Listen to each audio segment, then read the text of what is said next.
Budburod. So guys, we're back again to our new video. So ngayon kami ay nag-display ng isda sa lamesa. So guys, yung isda namin guys ay bagong dating kanina lang. So makikita nyo yung mukha ng pirit. Sobrang ganda. Parrot. Very little.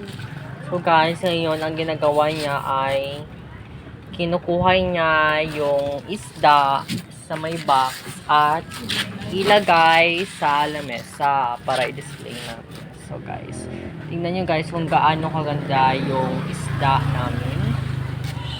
So bagong dating ito guys. Guys, this is for our business video. Uy. Magsabi ka naman dyan sa amin, sa vlogger natin. Hi guys, bili na kayo guys. Ang fresh na fresh ang isda namin. So explain mo kung ano klaseng ito guys, budburon guys. o saan ito ginagamit pang luto, ano klaseng? Kasabaw ka, paksi or preto. Sobrang sarap guys. So guys, tingnan nyo guys. Masupa, pwede mo guys, subahin nyo. Yan, supa. O guys. Peret, sugba, prito, paksi, ang peret.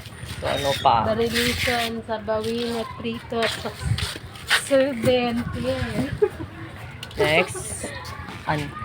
Tingnan nyo guys. Guys, kung dami guys. karami. Dami isda guys ba? Nahuli namin sa dagat.